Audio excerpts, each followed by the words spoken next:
बिस्मिल्लाहिर्रहमानिर्रहीम। Short questions का question number 1 है, which of the following variables are discrete and which are continuous.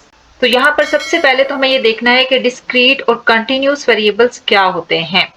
अगर हम इसकी टिपिकल डेफिनेशन को लें तो डिस्क्रीट वेरिएबल्स वो होते हैं जहां पर टू कंसेक्टिव टर्म्स के दरमियान इनफिनिट नंबर ऑफ वेरिएबल्स आए।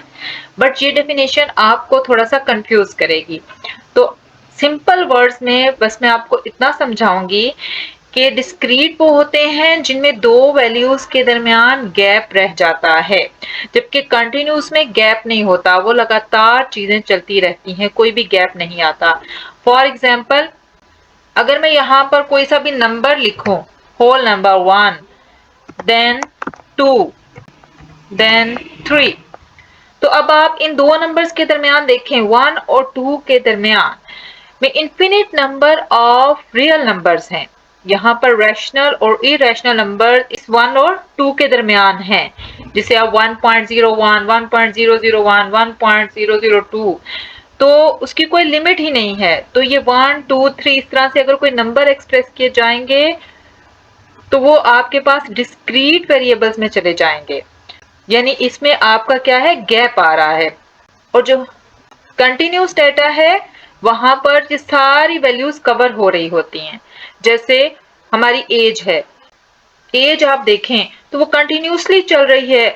ऐसा नहीं होता कि आप 1 ईयर से छलांग लगाकर 2 ईयर्स पे चले जाएं, ठीक है। उसमें मंथ, उसमें आवर्स, मिनट, सेकंड्स, यानी हर लम्हा आपका आ रहा होता है। इसी तरह से हाइट है आपकी वो ऐसे ही होगी, टाइम है आपका वो ऐसे ही गुजरेगा। तो इस तरह की जो चीजें हैं वो हमारे पास किस में चली जाती हैं, कंटिन्यूस में। और डिस्क्रीट क्या होता है, जैसे किसी भी चीज की कोई प्राइस है तो प्राइस क्या होगी, फर्ज करें अभी 30 है, 32 हो जाएगी, 35 हो जाएगी। या अगर आप कोई बुक्स वगैरह अरेंज करते हैं तो 1 बुक रखेंगे, 2 रखेंगे, 1.1, 1.01, इस तरह से तो कोई बुक नहीं रख सकते। तो इस तरह की चीजें डिस्क्रीट में चली जाएंगी। अब यहाँ पर नंबर 1 था number of person in a family. अब ये डिस्क्रीट में जाएगा, क्यों? क्योंकि आपके फैमिली मेंबर्स या 4 होंगे या 2 होंगे या 3 होंगे, कोई ऐसा तो नहीं होगा हाफ हो जाएंगे, क्वार्टर हो जाएंगे। तो इसलिए number of person in a family is discrete variable. उसके बाद number of books in a rack, books भी आप ऐसे ही लगाएंगे, 1 बुक, फिर 2, फिर 3, फिर 4, तो ये भी डिस्क्रीट में चला जाएगा। Price of a rice, prices भी आपको बताया है कि ऐसे ही बढ़ती हैं, ये कम होती हैं। मसलन 30 है तो 31 हो जाएगी, 32 हो जाएगी, कंटिन्यूसली तो नहीं बढ़ेगी, उसमें तमाम रियल नंबर्स नहीं आएंगे। तो ये भी क्या है हमारे पास, डिस्क्रीट। लेकिन age of a person continuous में चली जाएगी, या हाइट ऑफ अ चाइल्ड है तो ये भी कंटिन्यूस वेरिएबल में चली जाएगी। आई होप सो कि इस सिंपल वे से आपको ये चीज समझ आ जाएगी कि कंटिन्यूस में एक कंटिन्यूटी पाई जाती है, कि एक लगातार चीज चलती चली जा रही है, उसमें कोई गैप नहीं आ रहा, जबकि डिस्क्रीट में ऐसा नहीं होता। क्वेश्चन नंबर 2 है, if mode is equal to 15, median is equal to 12, find mean. यानी यहाँ पर हमें मॉड की वैल्यू दी गई है, मीडियन की, और हमने मीन फाइंड आउट करना है। जब भी इन तीन में से किसी दो की वैल्यूज दी जाए तो हम फार्मूला जो अप्लाई करते हैं वो है mode is equal to 3 median -2 mean, mean या अरिथमेटिक मीन। इसमें आप कोई सी भी दो वैल्यूज पुट करें तो तीसरी वैल्यू आप फाइंड आउट कर सकते हैं। अब मॉड है हमारे पास 15, तो मॉड के नीचे हम मॉड की वैल्यू लिख देंगे। मॉड आ गया 15 इज इक्वल टू 3, मीडियन की वैल्यू दी गई है 12, तो हम मीडियन की जगह 12 लिख देंगे। -2, मीन हमने फाइंड आउट करना है। अब यहाँ से देखें 15 इज इक्वल टू आ जाएगा हमारे पास, 15 इज इक्वल टू 12 को 3 से मल्टीप्लाई करें तो आ जाता है 36 -2 मीन। 36 उस साइड पे जाएगा तो प्लस है तो माइनस हो जाएगा, -36। इस स्टेप से आप मीन को भी उस साइड पे ले जाके डायरेक्ट ही पॉजिटिव कर सकते हैं और 15 को इस साइड पे ले आए, तो बाद में आपको माइनस को कैंसिल नहीं करना पड़ेगा। अब 36 में से 15 जब माइनस होते हैं तो हमारे पास आ जाता है -21 इज इक्वल टू -2 मीन। यहाँ पर अब माइनस दोनों तरफ से कैंसिल हो जाएगा, तो 21 के साथ जो 2 आ रहा है वो इधर हम लाके डिवाइड कर देंगे। इसी स्टेप में हम माइनस कैंसिल भी कर सकते हैं, यहाँ इसके नीचे डिवाइड करके आप इसको कैंसिल कर दें। अब 21 को जब 2 पे डिवाइड करेंगे तो हमारे पास मीन हासिल होता है 10.5।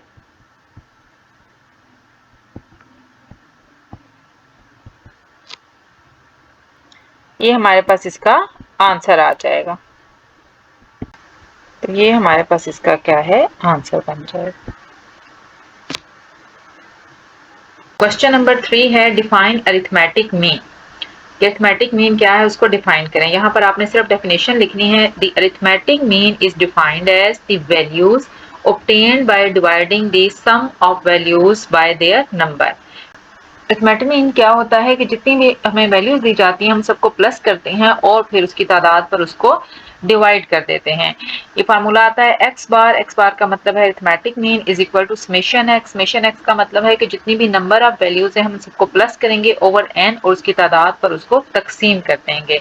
जैसे फॉर एग्जांपल अगर हमारे पास कोई वैल्यूज हैं, रेंडमली हम कोई वैल्यूज लेते हैं, जैसे है 1 3 5 2, ये किसी भी डाटा से हमें कोई वैल्यूज दी गई हैं, तो इसका अरिथमेटिक मीन कैसे आएगा, समेशन x का मतलब है इन सबको हमने प्लस कर देना है, 1 प्लस 3 प्लस 5 प्लस 2, और इनकी तादाद कितनी बन रही है, 4। देखिए 1 2 3 4 पर हम इसको डिवाइड कर देंगे, तो जो आंसर बनेगा हमारे पास वो इसका अरिथमेटिक मीन होगा। यहाँ पर आपको क्वेश्चन वाला करने की जरूरत नहीं है, ये सिर्फ मैंने आपको समझाने के लिए किया है कि अरिथमेटिक मीन क्या होता है। तो अगर क्वेश्चन आता है कि व्हाट इज अरिथमेटिक मीन, तो आपने सिर्फ ये इसका आंसर लिख देना है और साथ से फार्मूला भी लिख देना है। क्वेश्चन नंबर 4 है the arithmetic mean of 7 values is 6, find the sum of values. Arithmetic mean दिया गया है 7 वैल्यूज का जो कि है 6, तो उसमें हमने सम ऑफ वैल्यूज फाइंड आउट करना है। तो जो अभी फार्मूला हमने देखा था, इसी फार्मूला में हम इन वैल्यूज को अप्लाई करके क्वेश्चन को सॉल्व करेंगे। अरिथमेटिक मीन ऑफ 7 वैल्यूज, यानी इसका मतलब है कि 7 वैल्यूज उसकी नंबरिंग है, n हमारे पास कितना है 7, नंबर ऑफ वैल्यूज कितनी है 7, arithmetic mean of 7 values is 6। तो अरिथमेटिक मीन जिसको हमने x बार से शो किया था वो हमारे पास कितना है 6। हमने फाइंड आउट करना है सम ऑफ वैल्यूज, यानी समेशन x हमने फाइंड आउट करना है। फार्मूला है हमारे पास x bar is equal to summation x by n।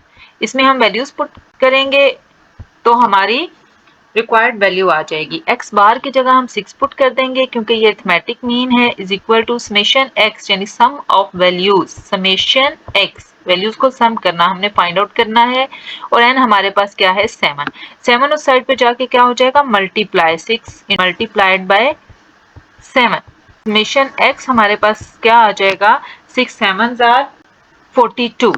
तो आंसर हमारे पास क्या बन गया, summation x is equal to 42, यानी सम ऑफ वैल्यूज जो हमारे पास आती हैं वो है 42।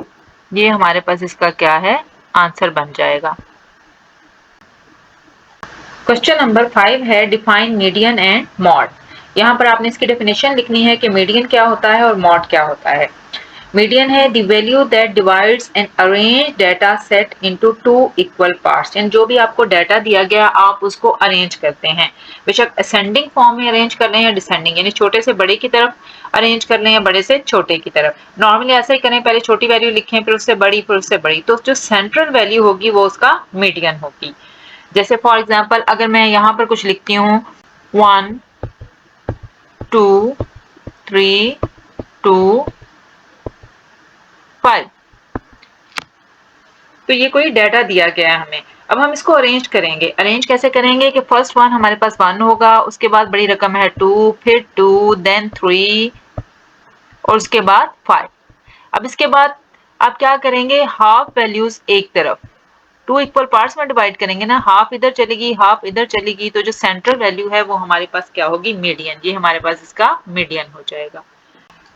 उसके बाद क्या कह रहा है, mod the value which occurs maximum number of times in a data, यानी जो भी आपको वैल्यूज दी गई हैं उसमें जो वैल्यू सबसे ज्यादा बार आती है वो हमारे पास मॉड कहलाती है। जैसे यहाँ पर इस सीक्वेंस में देखें 2 ज्यादा बार आया है, 3, 5 और 1 टाइम आए हैं, लेकिन 2 टाइम्स आया। तो जो भी value maximum number of times आएगी यानी सबसे ज्यादा बार आएगी तो वो हमारे पास क्या होगी, मॉड। तो यहाँ पर मॉड भी इसका 2 है। इस क्वेश्चन में जस्ट आपने ये डेफिनेशंस लिखनी है। क्वेश्चन नंबर 6 है, find median and mod of the following data. ये जो डाटा दिया गया है इसका हमने median and mod find out करना है।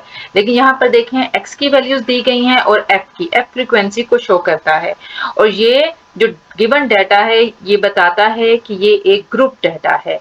सो ग्रुप डाटा के लिए हम इसकी एक ग्रुप फॉर्मेशन बनाएंगे, यानी एक टेबल की फॉर्म में हम इसको लिखेंगे और उसके बाद इसका हम सॉल्यूशन फाइंड आउट करेंगे by applying group data formulas, यानी मीडियन और मॉड के जो ग्रुप डाटा के फार्मूलाज हैं हम वो यहाँ पर अप्लाई करेंगे। ये ग्रुप डाटा है तो इसके लिए अब हम इस तरह से टेबल बनाएंगे। यहाँ पर हम वैल्यू रखेंगे x की, x, यहाँ पर हम f यानी फ्रीक्वेंसी की वैल्यूज रखेंगे, इधर हम ग्रुप जो इसका है वो बनाएंगे और लास्ट में हम इसकी कम्युलेटिव फ्रीक्वेंसी रखेंगे। अब यहाँ पर हमारे पास वैल्यूज आ जाएंगी 2, देन 4,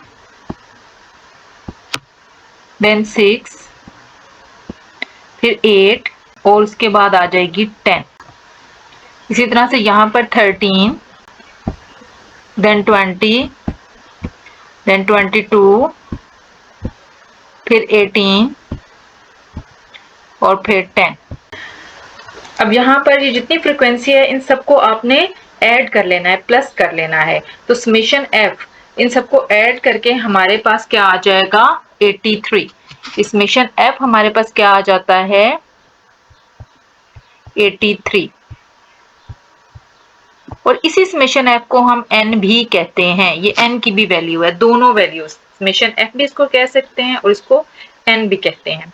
अब ग्रुप क्या है, ग्रुप ये है कि आपने ये जो वैल्यूज दी हुई हैं x की वैल्यूज, ऐसे इसकी ग्रुपिंग करनी है कि 1, 2, 3, 4, 5 ये 5 वैल्यूज भी उसके अंदर आए और यहाँ पर ग्रुप भी 5 ही बने, यानी ये वैल्यूज भी उसके अंदर आनी चाहिए और ग्रुप भी इतनी ही तादाद में बनने चाहिए।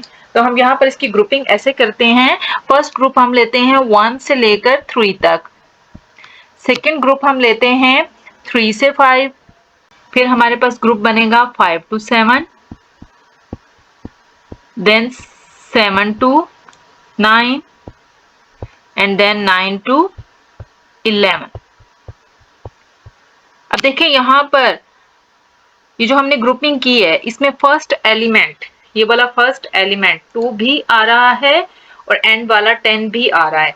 इसके अलावा अगर हम कोई भी ग्रुपिंग करें, फर्स्ट करें मैं यहाँ ग्रुपिंग करती हूँ 1 to 4, तो क्या हो जाएगा, ये देखें यहाँ पर ग्रुपिंग करके दिखाती हूँ। अगर मैं ग्रुपिंग करती हूँ 1 to 4, 4 to 7, फिर 7 to 10, 10 to 13 एंड 13 to 16। तो अब यहाँ पर देखें ये जो लास्ट वैल्यू है हमारे पास 10, दिस वन, ये जो लास्ट वैल्यू 10 है ये हमारे पास इस रेंज में आ जाती है, इस रेंज में। तो ये जो आखिरी ग्रुप है इसकी हमें जरूरत ही नहीं, यानी टोटल नंबर ऑफ ग्रुप जो हमारे पास है वो 4 बनते हैं, जबकि हमें टोटल नंबर ऑफ ग्रुप 5 चाहिए। तो इसलिए हम इसकी ग्रुपिंग ऐसे करते हैं कि वो तमाम एलिमेंट्स भी उसमें कवर हों और टोटल नंबर ऑफ ग्रुप्स भी उतने ही बने जितने यहाँ पर ये x की नंबरिंग है, यानी ये देखिए 1, 2, 3, 4, 5 ये बनना चाहिए हमारे पास। उसके बाद नेक्स्ट है हमारे पास c है कम्युलेटिव फ्रीक्वेंसी। c को हम कैसे करते हैं कि जो फर्स्ट वैल्यू है f की फर्स्ट वैल्यू 13, इसको हम यहाँ पर लिख देंगे 13। उसके बाद ये जो नेक्स्ट वैल्यू है नेक्स्ट 20, इसको 13 में ऐड कर देना है, हमारे पास क्या बन जाएगा 33, वो 33 हमने यहाँ लिख देना है। यानी इस स्टेप में हमने क्या किया है, 13 प्लस 20 कर दिया है, जो कि हमारे पास आ गया 33। नेक्स्ट स्टेप में अब इस 33 में हमने 22 ऐड कर देना है, ये वाला 22। तो हमारे पास क्या आ जाएगा, 33 प्लस 22 55। यानी यहाँ हमने क्या किया, ये जो 33 हमारे पास आ रहा है, दिस 33, इसमें हमने नेक्स्ट टर्म यानी 22 ऐड कर दी। इसी तरह से आगे 55 में 18 ऐड करेंगे आप, तो ये बन जाएगा 73, और 73 में नेक्स्ट टर्म में हमारे पास 10 ऐड करेंगे तो ये बन जाता है 83। ये जहन में रखना है कि ये जो 83 हमारे पास आ रहा है, दिस वन, और जो n की वैल्यू आ रही है ये सेम होनी चाहिए, यानी ऐड होने के बाद ये वैल्यू सेम होनी चाहिए। ये इसका टेबल बनने के बाद बस अब हमने इसमें से वैल्यूज उठानी है और फार्मूलाज में अप्लाई कर देनी है। अब यहाँ आपने क्या जहन में रखना है कि सबसे पहले तो यहाँ पर आपने मैक्सिमम फ्रीक्वेंसी, इस कॉलम में मैक्सिमम फ्रीक्वेंसी देखनी है। ये देखें मैक्सिमम फ्रीक्वेंसी आपकी क्या आ रही है, 22। तो इस 22 पे आप बेशक ऐसे एक लाइन ड्रॉ कर लें, दिस वन। अब ये आपके पास है मैक्सिमम फ्रीक्वेंसी, जिसे एफ या एफ एम कहेंगे, इसे एफ एम भी हम कहेंगे और इसे हम एफ भी कह सकते हैं, दोनों फार्मूलों में ये यूज होगी। इससे ऊपर वाली जो वैल्यू है 20, वो हमारे पास होगी F1, वो क्या होगी हमारे पास F1। और जो उससे नीचे वाली वैल्यू है ये हमारे पास 18, ये हमारे पास क्या होगी F2। ये जो ग्रुप हमने बनाया हुआ है दिस वन, इसमें ये जो पहली वैल्यू है ये लोअर लिमिट है और ये जो ऊपर वाली वैल्यू है ये अपर लिमिट है। तो यहाँ पर मैक्सिमम फ्रीक्वेंसी के कॉलम में हम देखेंगे कि लोअर लिमिट हमारे पास जहाँ क्या हो जाएगी 5, यानी L की वैल्यू क्या हो जाएगी 5। उसके बाद C, ये जो 55 मैक्सिमम आ रहा है इसके ऊपर वाली वैल्यू हमारे पास C है, कम्युलेटिव फ्रीक्वेंसी है, और N ये ऑलरेडी हमने लिख दिया है कि NJ है। अब यही वैल्यूज हमें चाहिए, हम इनको फार्मूलाज में अप्लाई करेंगे तो हमारे पास इसका आंसर आ जाएगा। मजीद क्लैरिफिकेशन के लिए मैं ये सारी वैल्यूज अलग अलग यहाँ पर लिख देती हूँ। ये देखें F1 हमारे पास क्या है, यहाँ पे F1 है हमारे पास 20, FM है हमारे पास 22, F2 है हमारे पास 18, N है हमारे पास 83, L है हमारे पास 5 और C है हमारे पास 33। एक मजीद फार्मूला में वैल्यू हमारे पास रह गई है और वो है H। H क्या होता है, H है इसका इंटरवल। ये जो आपके पास ग्रुप डाटा दिया हुआ है, ये ग्रुप 1 to 3, 3 to 5, 5 to 7, तो H इसकी हाइट या इंटरवल को शो करता है या विड्थ को शो करता है। देखें 1, 2 एंड 3, यानी 1 से 3 तक जाने के लिए इसकी हाइट कितनी बनती है 2, फिर 3 से 5 तक देखें 3, 4, 3 से आगे क्या आएगा 4 एंड 5, इन 3 - 1 2, 5 - 3 2, ये 2 2 का इंटरवल बन रहा है। तो यहाँ पर एज हमारे पास क्या हो जाएगा, इसकी हाइट 2, यानी 2 हम ऐड कर रहे हैं तो आगे हमारे पास इसकी हाइट आ रही है। ये चीजें हमें चाहिए इसका मीडियन और मॉड फाइंड आउट करने के लिए। अब मीडियन का हमारे पास ग्रुप फ्रीक्वेंसी का फार्मूला है मीडियन।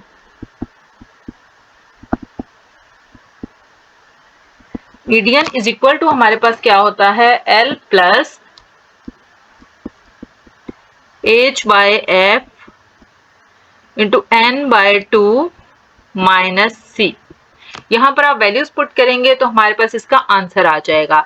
L है हमारे पास लोअर लिमिट जो कि है 5, प्लस H है हमारे पास 2, F का मतलब FM ही है, ये वाली वैल्यू जो कि है 22, फिर N है हमारे पास 83 बाय 2 और माइनस C है हमारे पास 33।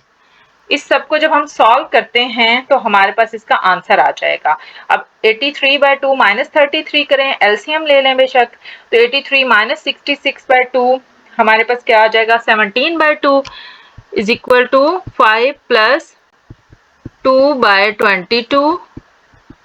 इसको सॉल्व करेंगे तो हमारे पास आ जाएगा 17 बाय 2, ये 2 इस 2 से कैंसिल हो जाएगा, तो 5 प्लस 17 बाय 22 जब आप कैलकुलेटर से सॉल्व करेंगे या वैसे मैन्युअली भी सॉल्व करें तो इसका आंसर हमारे पास क्या आ जाता है 5.77 या 5.8 भी कह सकते हैं, 5.77। ये हमारे पास क्या आ गया है इसका मीडियन। एक वैल्यू हमारे पास ये आ गई। अब मजीद इन्हीं वैल्यूज को सामने रखते हुए हम इसका मॉड फाइंड आउट करते हैं। मॉड का क्या फार्मूला है हमारे पास? मॉड होता है, मॉड है हमारे पास L plus F M minus F1 over Fm minus F1 plus Fm minus F2 और मल्टीप्लाइड बाय H। ये इसका फार्मूला है। अब हम यहाँ पर वैल्यूज पुट करते हैं। L की वैल्यू है हमारे पास 5 प्लस Fm है हमारे पास 22 माइनस F1 है हमारे पास 20 ओवर इसी तरह से Fm 22 माइनस 20 फिर प्लस 22 माइनस 18 मल्टीप्लाइड बाय 2।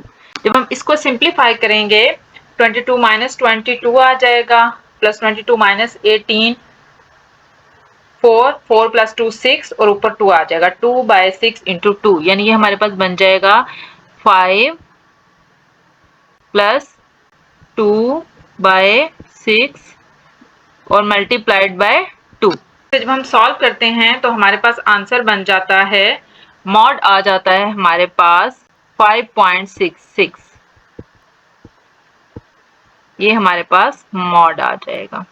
तो ये हमारे पास मीडियन और मॉड इसके आंसर्स आ जाएंगे। ये आप पहले ऐसे ऊपर टेबल बनाएंगे, उसके बाद ये वाली वैल्यूज आपने यहां लिखनी है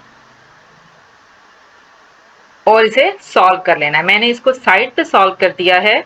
मैं मजीद क्लैरिफिकेशन के लिए यहाँ एक लाइन ड्रॉ कर देती हूँ।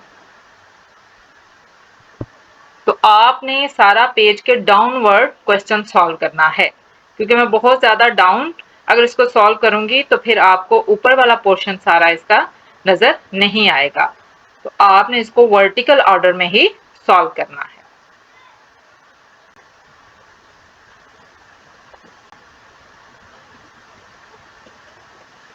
क्वेश्चन नंबर 7 है, कैलकुलेट द मीडियन फॉर 88.03, 94.50, 94.90, 95.05, 84.50। यहाँ पर हमने इसका मीडियन फाइंड आउट करना है। मीडियन फाइंड आउट करने के लिए हमेशा इस गिवन डाटा को पहले हम अरेंज करते हैं, यानी तरतीब देंगे असेंडिंग ऑर्डर की फॉर्म में या डिसेंडिंग ऑर्डर की फॉर्म में। असेंडिंग का मतलब है कि छोटी से बड़ी वैल्यू की तरफ जाएंगे, सबसे पहले सबसे छोटी वैल्यू लिखेंगे, फिर उससे बड़ी, फिर उससे बड़ी। तो यहाँ पर देखें इन सब में सबसे जो छोटी वैल्यू है वो देखें 84.50 है। उसके बाद हमारे पास क्या आ जाता है 88.03, फिर 94.50, फिर 94.90 और उसके बाद आ जाता है 95.05। तो इसी फॉर्म में हम इसको अरेंज करके लिख लेते हैं। सबसे पहले वैल्यू हमारे पास आती है 84.50। नेक्स्ट है हमारे पास 88.03, 88.03। उसके बाद है 94.50, 94.50। देन नेक्स्ट वन इज 94.90 और लास्ट में है हमारे पास वैल्यू 95.05। ये वो हमारे पास इसकी एक तरतीब हो गई है, यानी सबसे पहले 84.50 सबसे छोटी वैल्यू, फिर 88.03 उससे बड़ी, देन 94.50, देन 94.90, 95.05। अब यहाँ पर मीडियन फाइंड आउट करने के लिए, मीडियन होता है मिड वैल्यू। ये ऑड नंबर ऑफ टर्म्स हैं, देखें 1 2 3 4 और 5। तो यहाँ से अगर हम हाफ एक साइड पे कर लें, ये देखें हाफ हमारे पास क्या हो जाएंगी एक साइड पे, ये हाफ हमारे पास एक साइड पे हो जाएंगी, ये देखें हाफ और इधर से हाफ। तो दरमियान में हमारे पास कौन सी वैल्यू बच जाती है, ये वाली वैल्यू बच जाती है। तो मीडियन हमारे पास क्या आ जाएगा, मीडियन आएगा हमारे पास इज इक्वल टू 94.50। ये हमारे पास इसका क्या है, आंसर आ जाएगा।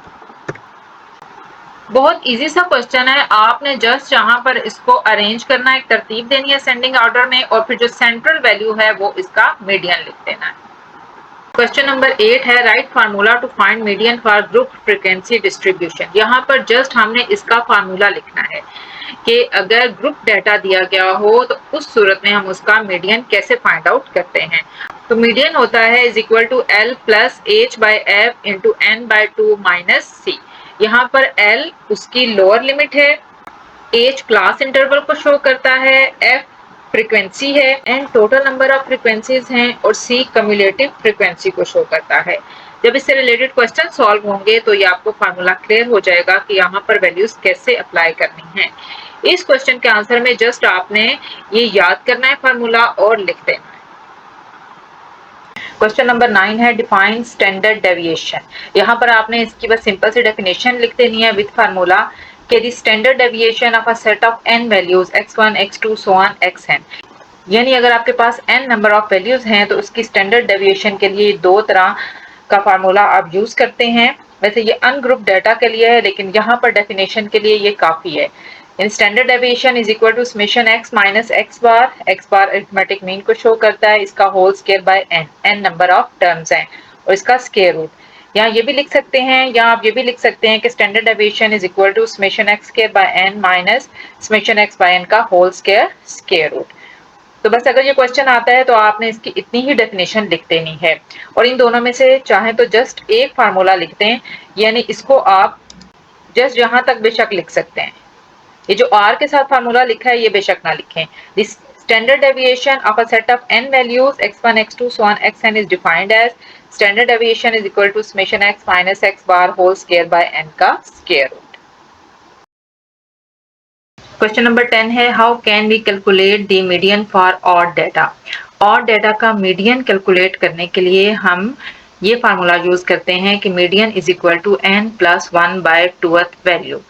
यानी हम इसमें देखना चाहते हैं कि कौन सी वैल्यू हमारी मीडियन होगी। फर्ज करें हमें 7 टर्म्स दी जाती हैं, तो यहाँ n की जगह हम 7 लिखेंगे, 7 प्लस 1 बाय 2 8 बाय 2, तो 4 टर्म हमारी मीडियन होगी।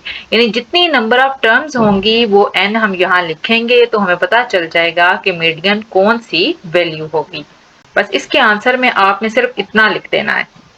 क्वेश्चन नंबर 11 है, find the standard deviation of the values 2 4 6 8 10। अब हम यहाँ इसका टेबल बनाते हैं। यहाँ पर हम वैल्यूज लिखेंगे x की, और यहाँ पर हम लिखेंगे x स्क्वायर की।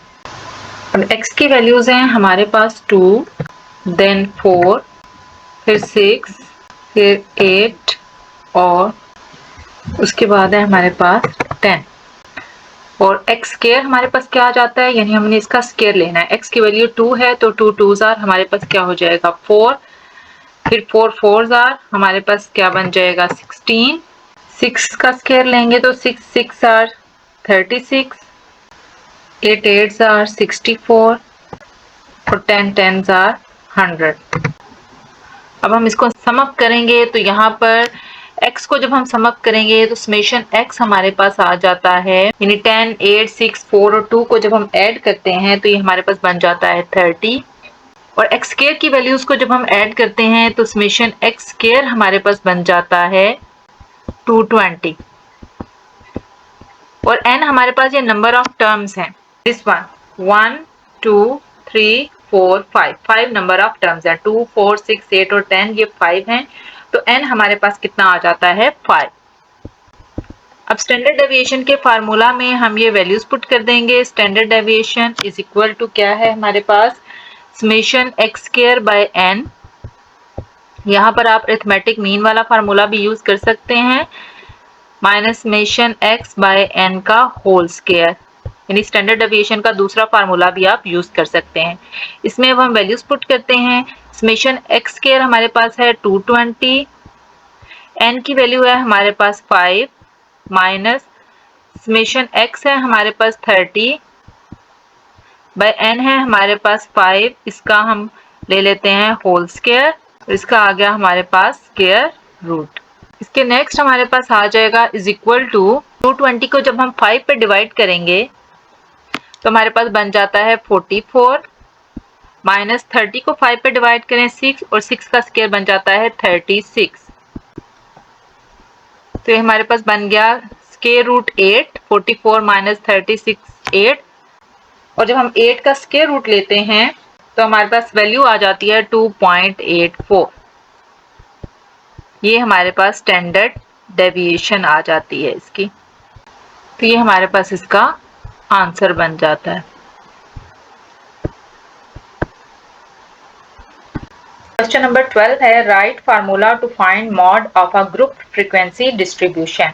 यानी ग्रुप फ्रीक्वेंसी डिस्ट्रीब्यूशन का मॉड फाइंड आउट करने का हमने सिर्फ यहाँ पर फार्मूला लिखना है, और वो फार्मूला है mode is equal to L plus F M minus F one over F M minus F one plus F M minus F two into H.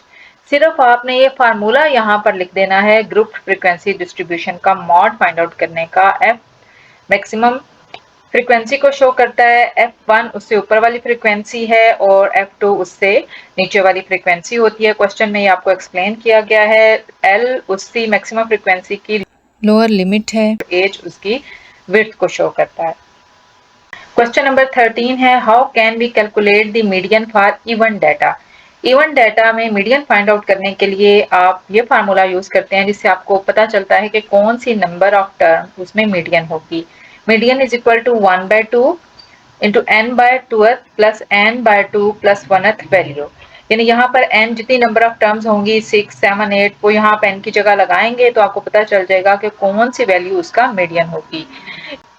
इस फार्मूला में आप ये th ना भी लिखें क्योंकि ये उसकी टर्म को शो कर रहा है। यानी सिंपल आप इसको फार्मूला अगर आता है तो आप ऐसे भी लिख सकते हैं median is equal to m median के लिए है 1/2 into n/2 plus n/2 plus 1।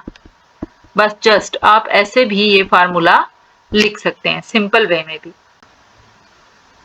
Question number 14 है find median and mod of the values. ये जो वैल्यूज दी गई हैं इनका हमने मीडियन और मॉड फाइंड आउट करना है।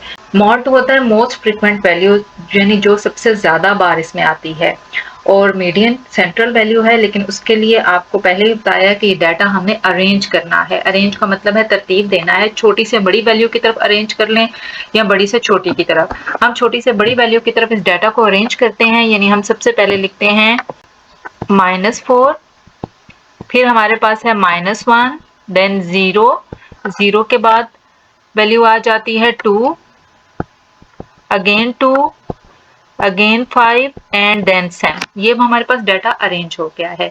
इसमें आप ये देखें 2 टाइम्स आ रहा है, 2 बार आ रहा है, तो मॉड हमारे पास इसका क्या हो जाएगा 2 हो जाएगा। यानी जो वैल्यू सबसे ज्यादा बार आए वो हमारे पास होती है मॉड। मॉड क्या हो गया हमारे पास 2, ये मॉड हो गया। उसके बाद मीडियन फाइंड आउट करने के लिए हमने इन नंबर ऑफ टर्म्स को काउंट कर लेना है सिंपल। तो ये हमारे पास कितनी बन जाती हैं देखें 1 2 3 4 5 6 और 7। इन 7 में से अगर हम हाफ एक तरफ कर दें, ये देखें 3 इधर हो गई और 3 इधर हो गई, तो सेंटर में हमारे पास बच जाता है 2। तो हमारे पास मीडियन क्या आ जाएगा, मीडियन होगा हमारे पास, मीडियन आ जाएगा हमारे पास इज इक्वल टू 2, क्योंकि सेंट्रल वैल्यू हमारे पास 2 आ गई है। इसके अलावा आप इसे ऐसे भी फाइंड आउट कर सकते हैं कि ऑड नंबर ऑफ टर्म्स के लिए हमने क्या फार्मूला यूज करना होता है मीडियन का। हमारे पास होती है n+1/2th टर्म। यही आपको इससे पहले क्वेश्चन में बताया गया है। तो n हमारे पास यहाँ नंबर ऑफ टर्म्स कितनी है 7। ये देखें 1 2 3 4 5 6 7, इनको अगर हम काउंट करें तो n हमारे पास कितना बन जाता है 7। 7 + 1/2, 7 + 1 8, 8/2 हमारे पास कितना आ जाता है 4। यानी फोर्थ नंबर ऑफ टर्म हमारे पास मीडियन होगी। तो अगर आप काउंट करें तो ये देखें 1 2 3 और ये फोर्थ टर्म ही बनती है 2। ये हमारे पास फोर्थ टर्म ही बन रही है 2। तो मीडियन हमारे पास क्या आ गया 2 आ गया। चाहें तो आप इस वे से नंबर ऑफ टर्म्स देख लें, फोर्थ नंबर ऑफ टर्म बन रही है, लेकिन और डाटा में मीडियन फाइंड आउट करना बहुत आसान होता है। हाफ नंबर ऑफ टर्म्स को एक साइड पे कर दें, हाफ नंबर ऑफ टर्म्स को एक साइड पे, यानी आधी एक तरफ आधी एक तरफ, तो सेंट्रल वैल्यू हमारे पास मीडियन होगी। और मॉड जो वैल्यू सबसे ज्यादा दफा आती है वो मॉड होती है 2, ज्यादा बार आया है तो मॉड क्या हो जाएगा, 2 हो जाएगा। बस ये इनके आंसर और सॉल्यूशंस हैं। ये दो आंसर्स हैं इसके। मॉड भी हमारे पास क्या आ जाता है 2, और मीडियन भी हमारे पास क्या आ गया 2। लास्ट क्वेश्चन है find mean of the data, यानी ये जो डाटा दिया गया है इसका हमने अरिथमेटिक मीन फाइंड आउट करना है। लेकिन अब ये ग्रुप डाटा है क्योंकि इसमें एफ फ्रीक्वेंसी आ गई है, तो इसको हम कैसे लिखेंगे, ऐसे टेबल बना लेते हैं। एक्स लिखेंगे हम, इसको हम कैसे लिखेंगे, एक्स का एक टेबल बनाएंगे, फिर हमारे पास फ्रीक्वेंसी एफ आ जाएगी, और देन हमने इन दोनों को मल्टीप्लाई कर देना है, एफ एक्स चाहिए हमें। एक्स की वैल्यूज है हमारे पास 1, 3, 5, 7, 9। एफ की वैल्यूज है हमारे पास 2, 7, 11, 6, 4।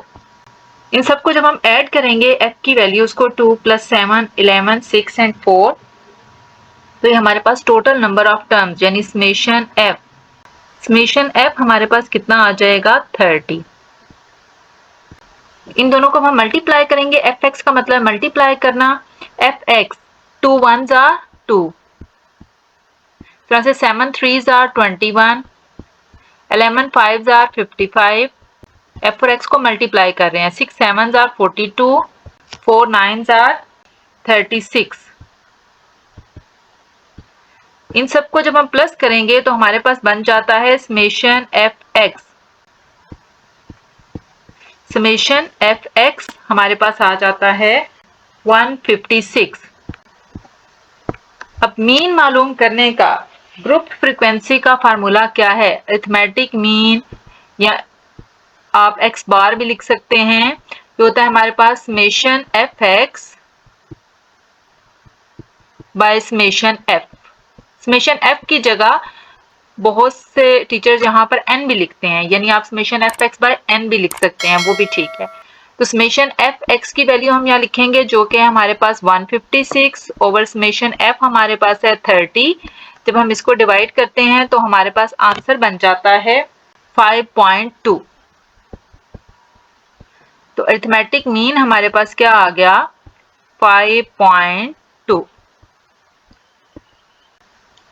ये हमारे पास इसका क्या है आंसर आ गया।